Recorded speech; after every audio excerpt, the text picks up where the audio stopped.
அனைவருக்கும் வணக்கம். இன்னைக்கு நான் ஒரு முடிவு கட்டியாகணுங்க.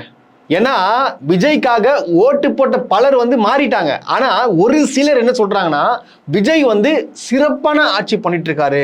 சிறப்பா பாத்தீங்கன்னா யாருமே எடுக்காத முன்னெடுப்புகள் எடுத்து வைக்கிறாரு. மக்களுக்கான ஆட்சி, சிறப்பான ஆட்சி, அப்படி அனைவரும் பாராட்டக்கூடிய ஆட்சி அப்படின்னு சொல்லிட்டு இருக்காங்க. அதுக்கப்புறம் என்ன சொல்லிருக்காங்கன்னா, விஜய் சொன்னதுதான் செய்வார் அப்படின்னு சொன்னாங்கல்ல. இப்போ நான் ஒரு வீடியோ போடுறேன், அதை பாருங்க. போடுப்பா. ஆட்சிக்கு வந்த அடுத்த நிமிஷம் தமிழ்நாட்டில் எல்லா இடத்துக்கும் அனைத்து அரசு பேருந்துகளிலும் கட்டணம் இல்லாமலே போகலாம். பாத்தீங்களா என்ன சொன்னார்? நான் ஆட்சிக்கு வந்த உடனே அடுத்த நிமிஷமே பெண்கள் அனைவரும் பயணிக்கும்படி பாத்தீங்கன்னா எல்லாருக்கும் இலவச பேருந்து கொடுக்கப்படும் சொன்னார்ல. அவர் தானே சொல்றாரு. ஏமா திருப்பி போடுப்பா. ஆட்சிக்கு வந்த அடுத்த நிமிஷம் கேட்டீங்களா? திருப்பி போடு. ஆட்சிக்கு வந்த அடுத்த நிமிஷம் கேட்டீங்களா? ஏம்பா இன்னொரு வாட்டி போடுப்பா. ஆட்சிக்கு வந்த அடுத்த நிமிஷம் கேட்டீங்களா? திருப்பி இன்னொரு வாட்டி போடுப்பா. ஆட்சிக்கு வந்த அடுத்த நிமிஷம் தமிழ்நாட்டில் எல்லா இடத்துக்கும் அனைத்து அரசு பேருந்துகளிலும் கட்டணம் இல்லாமலே போகலாம். கேட்டீங்களா? ஆட்சிக்கு அடுத்த நிமிஷமே. கணக்குப்படி பார்த்தீங்கன்னா மே கரெக்டாக மே 10ஆம் தேதி ஆட்சி ஏற்கிறார். இன்னைக்கு பார்த்தீங்கன்னா மே 27 ஆகுது. 27 தேதி கணக்குப்படி பார்த்தீங்கன்னா கிட்டத்தட்ட 25,000 மினிட்ஸ் ஆகுது. 25,000 நிமிஷம் ஆகுது. எங்க பண்ணலையே? ஏன் பண்ணல? யாருன்னா கேட்குறீங்களா? அப்போ ஆட்சிக்கு அடுத்த நிமிஷமே சொன்னார்ல, எங்க வரலையே? இப்போ புரியுதுங்களா? அப்போ எதுக்காக அப்படி சொன்னாரு? நீங்க ஓட்டு போடுறதுக்காக பொய் வாக்குறுதி கொடுத்துருக்காரு. ஆனா இத ஒரு சிலர் ஒத்துக்க மாட்டான். ஒரு சிலர் எங்க அண்ணன் வந்தாலே போதும், உங்க அண்ணன் வந்தாலே போதும், உங்க அண்ணன் பார்த்தாலே போதும், நீ ஒதுங்கு. பொதுமக்கள் நம்பி தானே போட்டாங்க. எங்க செஞ்சீங்க? அப்போ நீங்க என்ன சொல்லிருக்கணும்? நான் ஆட்சிக்கு கிட்டத்தட்ட ஒரு டைம் கொடுங்க, ஒரு 6 மாசம் கொடுங்க, நான் இதை பண்றேன்னு சொல்லி நீங்க ஓட்டு கேட்டிருந்தா சல்யூட்.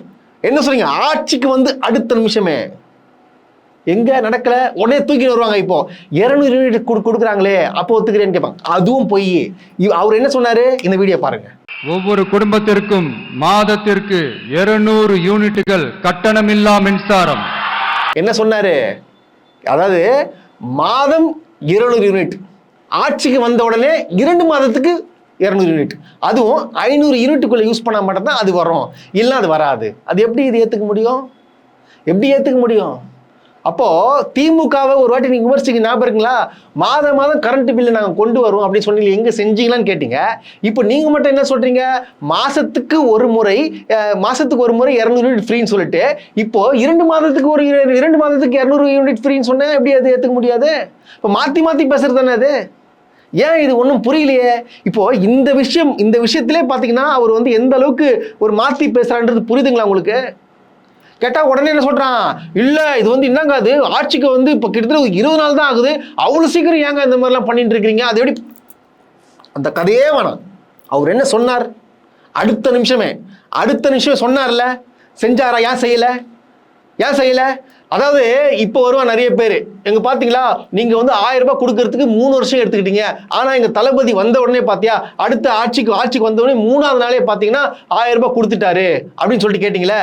அந்த மாதிரி பேசுறவங்களுக்குலாம் நான் ஒன்னே ஒன்று சொல்றேன், தெளிவா கேட்டுக்கோ. உனக்கு நல்ல காதை திறந்து வச்சு தயவுசெய்து கேளு.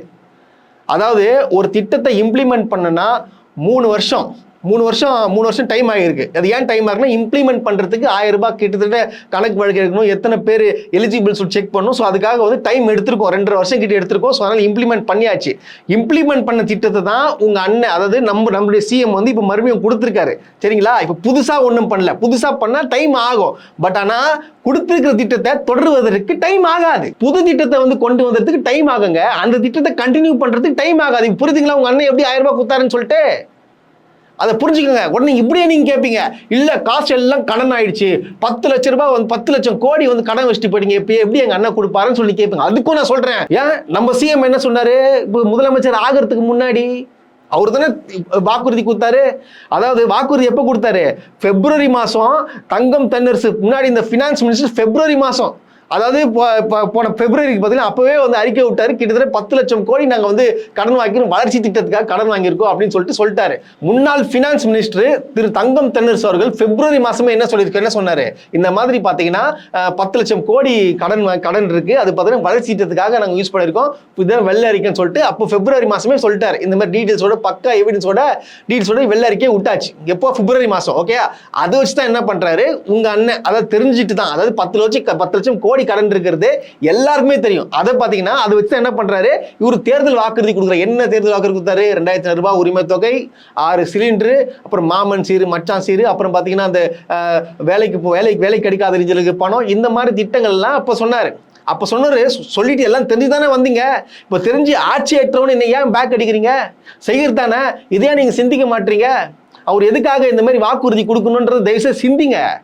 நம்மளுடைய முன்னாள் முதலமைச்சர் திரு மு.க. ஸ்டாலின் அவர்கள் வந்து முதல் கையெழுத்து எதுக்கு போடுறேன்னு சொன்னாரு? விடியல் பயணம், இலவச பேருந்து, பெண்கள் இலவசமா பயணிக்கலாம் அப்படின்னு சொல்லிட்டு சொன்னார்ல, அது செஞ்சாரா இல்லையா? உடனே கையெழுத்து போட்டாரா இல்லையா? இவரையா ஒன்றும் போடல? அதுக்காக ஒன்றும் போடல? எனக்கு ஒன்றும் புரியலையே என்ன நடக்குதுன்னு சொல்லிட்டு. என்ன சொன்னாரு?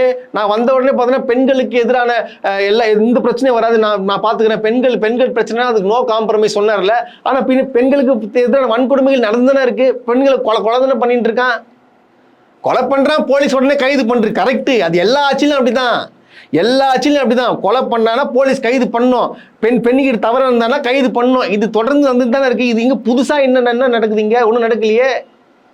அதே போல பார்த்தீங்கன்னா இப்போ வந்து சிங்கப்பெண் அதிரடிப்படை வந்து போட்டிருக்காரு. ஸோ அது பாராட்டத்தக்கது. ஆனால் அது யூனிஃபார்ம்லாம் பார்த்தீங்கன்னா புதுமையாக இருக்கு.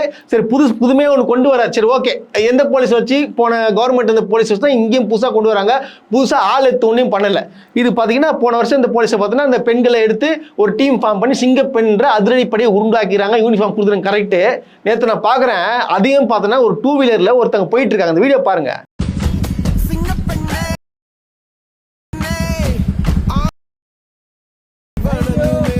டூ வீலரில் போகிறாங்க, அந்த ட்ரெஸ்ஸை போட்டுக்கிட்டு ஹெல்மெட் இல்லை.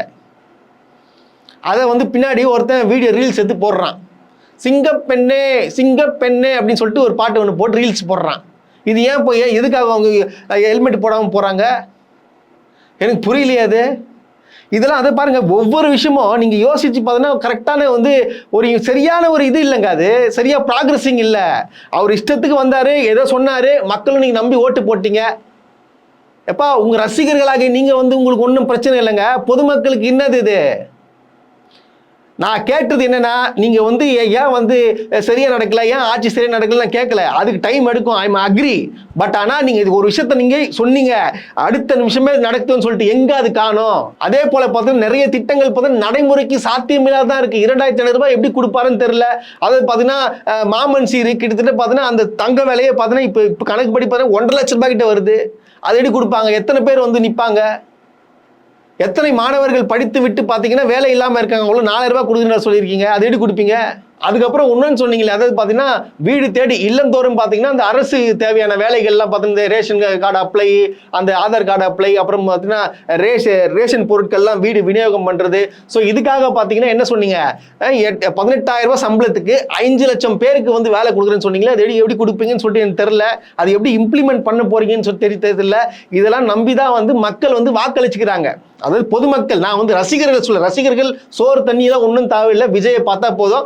அவங்க இதுக்கு முன்னாடி பார்த்தீங்கன்னா காசு கொடுத்து படம் பார்த்தாங்க, அதனால வந்து இப்போ வந்து ஒரு சிஎம்மா பார்க்குறாங்க, அவ்வளோதான். அவங்களுக்கு வந்து விஜய் படத்தில் வரதோட சரி இந்த மாதிரி டிவியில் போகும்போது பார்க்கறது, ஸோ இது வந்தாலே போதும், அவங்களுக்கு வேறு எதுவும் தேவையில்லை. ஆனால் பட் பொதுமக்களுடைய கதை என்ன? அதுதானே ஒரு கேள்விக்குறியா இருக்கீங்க. ஆனால் இன்னமும் பார்த்தீங்கன்னா பலர் வந்து என்ன சொல்றீங்க, விஜய் சிறப்பான ஆட்சி நடத்துறாருன்றீங்க. நான் என்ன சொல்றேன்னு ஒன்றும் புரியல. அதான் நேற்று பார்க்குறேன், கிருஷ்ணகிரி மாவட்டத்தில், அதாவது பார்த்தீங்கன்னா புறம்போக்கு இடத்துல, அதாவது அரசுடைய இடத்துல பார்த்தீங்கன்னா வீடு கட்டியிருக்கிறாங்க போல. வீடு கட்டி பல வருஷமா இருந்திருக்கிறாங்க. அவங்க வந்து இப்போ வந்து கோர்ட் ஆர்டர் கொடுத்து வந்து இடிச்சிருக்காங்க போல. கோர்ட் ஆர்டர் கொடுத்தா இடிப்பாங்க, இல்லை கோர்ட்டு அனுமதி இல்லாமல் இடிக்க முடியாது, சரிங்களா? இடிக்கிறாங்க. அங்கே இருக்கிற பொதுமக்கள்லாம் வந்து அழுது வந்து என்ன சொல்கிறான்னு பார்த்தீங்கன்னா, விஜினா நான் உனக்கு தானே ஓட்டு போட்டேன், நீ வந்து கேளுண்ணா. விஜினா நான் உனக்கு தானே ஓட்டு போட்டேன், வந்து கேளுங்கண்ணா. விஜினா நான் ஓட்டு போட்டேன், உங்களுக்கு கேளுங்கண்ணா சொல்லி கேட்குறாங்க. வீடியோ பாருங்க. 33 வீடு தள்ளிட்டாங்க, வந்து கேளுங்க. அவங்க இருந்தாலே வந்து கேளுங்க. நான் நான் எங்க ஊர்லயே கொஞ்சம் பேர் உங்களுக்கு எல்லாம் ஓட்டு போட்டு இருக்கேன். அன்னைக்கு வரல உங்களுக்கு ஓட்டு போட்டு இருக்கோம். வந்து கேளுங்க விஜயண்ணா, நாங்க 7 பவுன் நகையை மருமகளை வித்துட்டு வீடு கட்டிருக்கோம். விஜயண்ணா மருமகளை வீடு போட்டுக்கிட்டு போறேன். வந்து கேளு விஜயண்ணா, கையெடுத்து கும்பிடுறேன். வந்து கேளுங்க, எங்களுக்கு வீடு வேணும், எங்களுக்கு நாயம் வேணும் விஜயண்ணா. வாங்க விஜயண்ணா, எங்க ஊருக்கு வாங்க விஜயண்ணா. வந்து எங்களுக்கு வீடு கொடுங்க விஜயண்ணா, நாங்க இல்லாதவங்க. இப்போ இவங்களுக்குலாம் என்ன பதில் சொல்லுவார் விஜய்? நம்ம சிஎம் என்ன சொல்ல போறாரு? அவங்க கூப்பிட்டு கேட்குறாங்களே, அதுக்கு என்ன பதில் சொல்ல போறாங்க? இதுவா திமுக ஆட்சியில் நடந்துச்சுன்னு வச்சுங்க, அவ்வளோதான். எதிர்கட்சி எல்லா கட்சியும் ஒன்று சேர்ந்து போராட்டம் நடத்தி என்ன பண்ணியிருப்பாங்க பார்த்தீங்களா? பொதுமக்கள் வந்து இங்கே வாழறதுக்கு கூட விட மாட்டுறாங்க திமுக அரசுன்னுவாங்க. இப்போ போய் நில்லுங்க, தாவேக அரசு வாழ விட மாட்டுறாங்கன்னு சொல்லிட்டு. இது நான் குற்றம் சொல்ல, அதாவது அரசுடைய புறம்போக்கு இடத்துல பார்த்தீங்கன்னா அங்கே இருக்கக்கூடாது. அது ஆல்ரெடி பார்த்தீங்கன்னா கொடுத்துருப்பாங்க, லெட்டர் கொடுத்துருப்பாங்க. கொடுத்துட்டு அவங்க சாதாரணமாக இருந்திருப்பாங்க. அதை பார்த்துக்கலாம் விஜய் என்ன காப்பாற்றுற. ஏன்னா இதில் என்ன தெரியுமா நடந்திருக்கும் நான் சொல்கிறேன் கேளுங்க. இப்போ அந்த மக்கள்கிட்ட போயிட்டு என்ன பண்ணியிருப்பாங்க, அங்கே இருக்கிற விஜய் கட்சியை சார்ந்தவர்களும் பார்த்தீங்கன்னா விஜயோட வேட்பாளரும் தாவேக வேட்பாளரும், இங்கே பாருமா வந்து உங்களுக்கு வந்து ஆல்ரெடி பார்த்தீங்கன்னா கோர்ட்டு சொல்லியிருக்குது, நீங்கள் வந்து உங்களுக்கு காலி பண்ண சொல்லிட்டு கவலைப்படாதீங்க, விஜய்க்கு ஓட்டு போடுங்க. நான் வந்து இது சொல்லியிருப்பாங்க கண்டிப்பா கட்டாயம். அது நான் வந்து உங்களுக்கு நம்ம ஜெயிச்ச உடனே உங்களுக்கு இருக்கும்படி நான் பண்றேன்னு சொல்லிட்டு ஓட்டு வாங்கியிருப்பாங்க. அதனாலதான் இந்த பெண்கள் என்ன சொல்றாங்கன்னு பாத்தீங்கன்னா, எனக்கு விஜய் நான் ஓட்டு போட்டேன், எனக்கு காப்பாத்தான்னு சொன்னீங்களே, வந்து கேளுங்கண்ணா அப்படின்னு சொல்லி சொல்றாங்க. இது நடந்திருக்கோங்க. ஏன்னா கோர்ட்டு ஆல்ரெடி கண்டிப்பா நான் சொல்றேன், இந்த விஷயத்தை பொறுத்த வரைக்கும் கோர்ட்டு ஆல்ரெடி லெட்டர் கொடுத்துருப்பாங்க, இந்த மாதிரி நீங்க இந்த குறிப்பிட்ட தேதிகளை காலி பண்ணுன்னு சொல்லியிருப்பாங்க. ஸோ இதை வச்சு இதை பயன்படுத்தி என்ன பண்றாங்கன்னா தாவேக வேட்பாளர் வந்து ஓட்டு கேட்டிருப்பாங்க. அந்த ஒரே காரணத்துக்காக தான் இந்த லேடி என்ன பண்றாங்க, எனக்கு வந்து காப்பாத்துன்னு சொல்லிட்டு கேட்கறாங்க. இதான் நடந்திருக்கு, இதான் உண்மை. ஸோ இந்த மாதிரி நிறைய விஷயங்கள் நடந்திருக்கு. நான் இதை பண்ணுவேன், அதை பண்ணுவேன்னு சொல்லி ஏமாத்தி ஓட்டு வாங்க. ஏன்னா விஜய் வந்து சினிமால ஹீரோ இல்ல, அதனால வந்து அங்க பண்றது இங்க பண்ணிடுவாங்க. ஆனா நான் இப்பயே சொல்றேன், சினிமா பார்த்து பண்றவங்க நான் ஒன்னு சொல்றேன், நீங்க ஏமாந்தான் போவாங்க. இது சினிமா வேற, அரசியல் வேற. இது சீஃப் மினிஸ்டர் அவரு, சரிங்களா? சில விஷயங்கள் தான் பண்ண முடியும், சில விஷயங்கள்லாம் பண்ண முடியாது. நீங்க நடைமுறைக்கு கொண்டு வராத விஷயங்கள் நீங்க கொண்டு போனீங்கன்னா அது பண்ண இயலாது. இதுதான் திமுக ஆட்சியில் நடந்துச்சு, இப்ப இங்கே நடந்துட்டு இருக்கு. இது நீங்க எப்ப புரியுதோன்னு சொல்லிட்டு எனக்கு தெரியல. ஆனா மீண்டும் சொல்றேன், ஒரு பொற்கால ஆட்சியை திமுக கொண்டு வந்துச்சு, அதை வந்து மிகவும் இழந்துட்டீங்க. ஏன்னா பல திட்டங்களை வந்து திமுக வந்து கொண்டு வந்துச்சுங்க. இப்போ சிட்டிக்குள்ள நீங்க போனா அதை நம்ம பார்க்கும் போதே வயிறு எரியுது. இந்த அளவுக்கு ஒரு பக்காவாக ஒரு அட்மினிஸ்ட்ரேஷன் பண்ணி, இந்த அளவுக்கு ஸ்ட்ரக்சரைஸ் பண்ணி ஒரு சிட்டியை, சென்னை சிட்டியை பிரம்மாண்டமாக ஆக்கியிருக்கிறாங்க. நிறைய இடத்துல இன்னும் 6 மாசத்துல பல பிரிட்ஜுகள்லாம் ஓப்பன் ஆக போகுது. அதில் யார் ஓப்பன் பண்ண பார்த்தீங்கன்னா விஜய் அவர்கள் ஓப்பன் பண்ணுவார். நம்ம முதலமைச்சர் இம்ப்ளிமெண்ட் பண்ணார் பாருங்க, பண்ண முடியாது. அதுதான் மிக வருத்தமாக இருக்கு. அது போல பார்த்தீங்கன்னா நேற்று பார்த்தீங்கன்னா ஒருத்தன் என்ன பண்ணுறான், இது பாருங்க, இது சுவாரஸ்யமான விஷயம், இது நீங்கள் நல்லா பார்க்கணும். நேற்று ஒருத்தன் என்ன பண்ணுறான்னு பார்த்தீங்கன்னா, கோயம்பேடு போலீஸ் ஸ்டேஷனில் போயிட்டு ஒரு ரீல்ஸ் போடுறாப்புல. அதாவது என்ன போடுறான்னா, சிங்கத்தை வந்து பிடிச்சு வச்சா என்ன ஆகும்னு சொல்லிட்டு ஒரு டேக் லைனை போட்டு விட்டு ஒரு ரீல்ஸை போட்டுன்னு இருக்காப்புல. பாருங்க, அந்த ரீல்ஸை பாருங்க.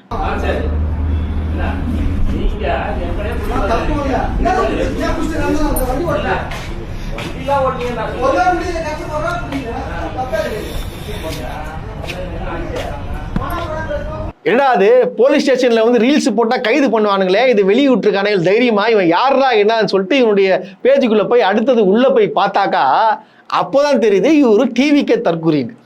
எப்படி தெரியுமா கண்டுபிடிச்சேன்? இங்க பாருங்க, இந்த வீடியோ பாருங்க. பூத்துக்கு போய் ஸ்டாலின் சார் கிட்ட இருந்து நம்ம தமிழ்நாட்டை காப்பாத்தி ஆகணும், நம்ம ஜனநாயகத்தை காப்பாத்தி ஆகணும்.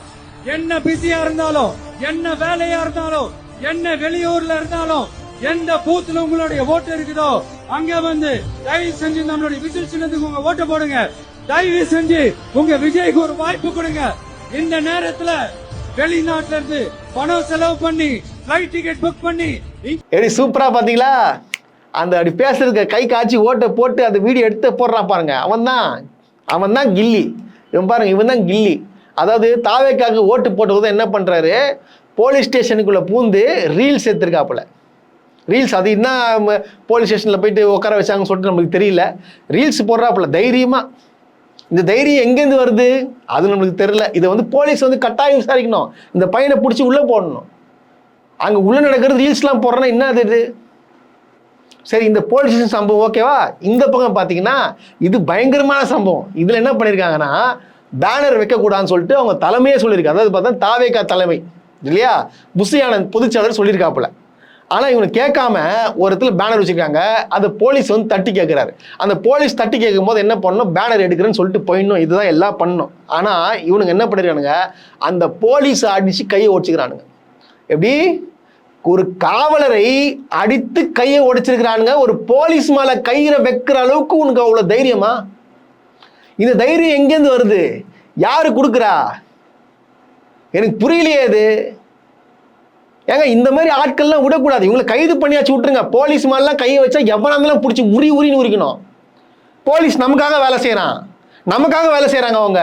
அவங்களுக்கு ஒரு மரியாதையாச்சும் கொடுங்க, ஒரு சாதாரண மரியாதை கொடுங்க. இந்த மாதிரி பிஹேவ் பண்றது, அடிக்கிறது, யார் நீ? முதல்ல ஒரு காக்கி சட்டை போலீஸ் மேல கை வைக்கிற அளவுக்கு தைரியமா உனக்கு? இந்த தைரியம் எங்கேருந்து வருதுன்னு சொல்லிட்டு காவல்துறை பிடிச்சி கேளுங்க. உங்களுக்கு யார் சொல்லி தரா இந்த மாதிரி பண்ண சொல்லி கேட்கணும். அவனை ஒடிக்கணும். அவனுங்கள எவ்வளவு தைரியம்? எனக்கு புரியலையே அது எங்கேருந்து வருதுன்னு சொல்லிட்டு. அது இந்த மாதிரி அவல் நிலைகள் தொடர்ந்து நடந்துட்டு இருக்கு. இப்படி இருக்குச்சே நம்மளுடைய ஃபேவரட்டான அமைச்சர், அதாவது பார்த்தீங்கன்னா ரீல்ஸ் மன்னன் சொல்லுவாங்க. இப்போ உண்மையாவேங்க ரீல்ஸ் மன்னன் போகிற ரீல்ஸ் ரொம்ப ரொம்ப பிடிக்கும். லைக் பண்ணி நான் பார்ப்பேன். ஓகேவா? ஸோ இந்த வீடியோவை நீங்கள் உத்துக்கவனிக்கணும். ஆக்சுவலாக பார்த்தீங்கன்னா இவர் உட்காந்து ஒரு இடத்துல சாப்பிட்டுட்டு இருக்காரு. அப்போ ஒரு குழந்தை வந்து அழுவுது. பாருங்க இந்த வீடியோவை போடுங்க. தம்பி ப்ளே பண்ணுப்பா.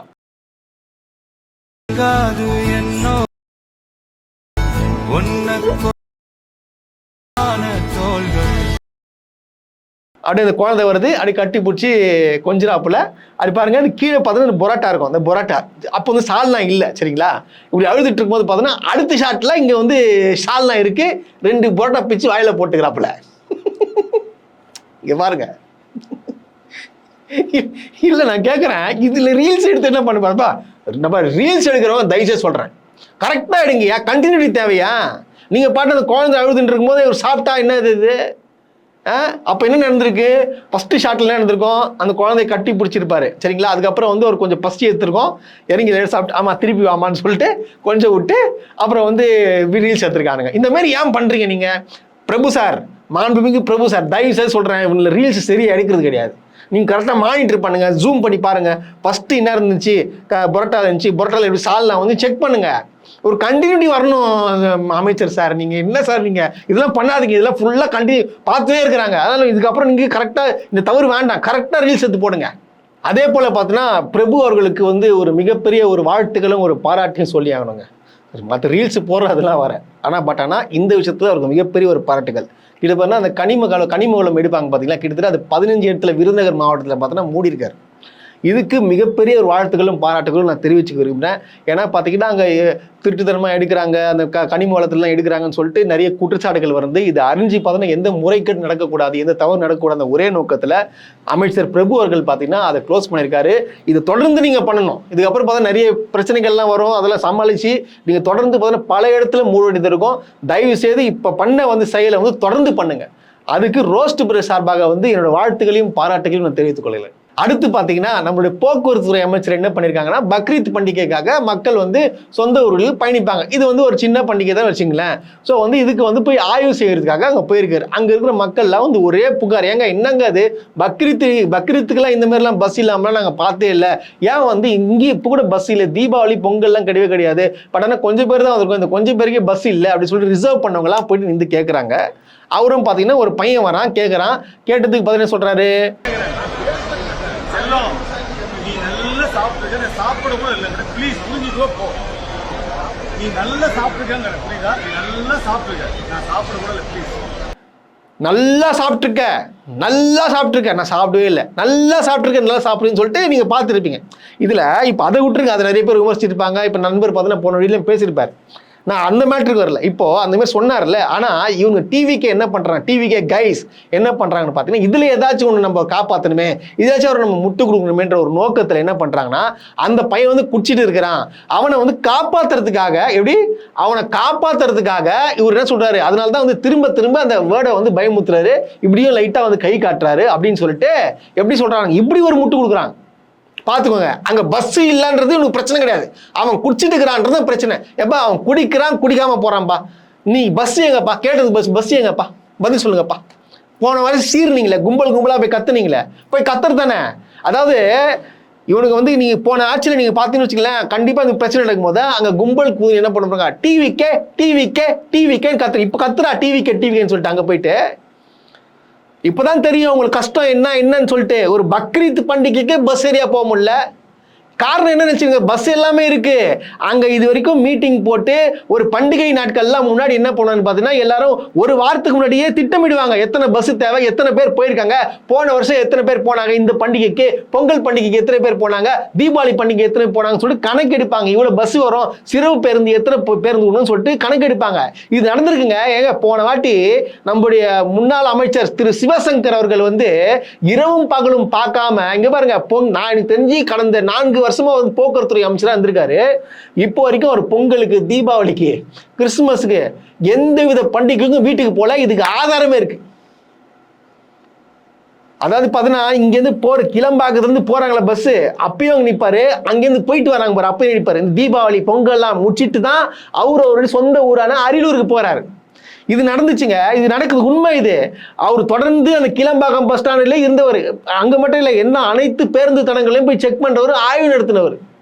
ஆனா அதை கூட புரிஞ்சிக்காம பலர் என்ன பண்றீங்க, இந்த கவர்மெண்ட் சரியா பஸ் உள்ள, அது உள்ள, இது உள்ள, எதுவுமே சரியில்லைன்னு சொல்லிட்டு கலடா பண்ணீங்களே. ஒரு பக்ரீத் பண்டிகைக்கு ஒரு பஸ் விட முடியலன்னா அப்புறம் என்ன திட்டமிடுறீங்க நீங்க? என்னங்க திட்டமிடுறீங்க? அப்புறம் எப்படிங்க நீங்க வந்து இப்ப பெரிய பெரிய பண்டிகைலாம் வரப்போகுது, அப்ப எப்படி சமாளிக்க போறீங்க? எனக்கு தெரியலையே. இதுக்கு என்ன முட்டு கொடுக்க போறீங்க உங்க கட்சிக்கு? சொல்லுங்க. இப்போ இந்த இருக்கிற பஸ் தானே போராடி போச்சு, எல்லாரும் போயிருந்தானே இருந்தீங்க. அப்ப இப்ப திருப்பி என்ன பண்ண போறீங்கன்னு சொல்லுங்க. இல்ல பொறுத்திருந்து பார்க்கணும். இதெல்லாம் என்ன எவ்வளவு தூரம் அவதூறு பரப்புனீங்க, இப்போ பதில் சொல்ல முடியுதா? சரி, இந்த பையன் குஷ்டுக்கிறான், இந்த பொதுமக்கள் இந்த கேட்கறாங்களா, அவங்களுக்கு என்ன பதில் சொல்வீங்க? அவங்க கிட்ட என்ன சொல்றாரு, சாப்பிட்டு பொறுமையா போங்க, பொறுமையா வெயிட் பண்ணி போங்கன்னா பஸ் எங்க? அது எல்லாமே நீங்க புரிஞ்சுக்கணும். ஒன்னும் இப்போ நான் எதுக்காக நான் சொல்றேன்னா, விமர்சனம் பண்ணீங்க பாத்தீங்களா, அவங்களுக்குலாம் வந்து இது கொஞ்சம் சிந்திங்க. நம்ம அவங்களை விமர்சனம் பண்ணமே, இப்போ நம்ம எப்படி இருக்கோம்ட்டு சிந்திங்க. அவ்வளவுதான். இதுதான் நான் சொல்ல வரேன்.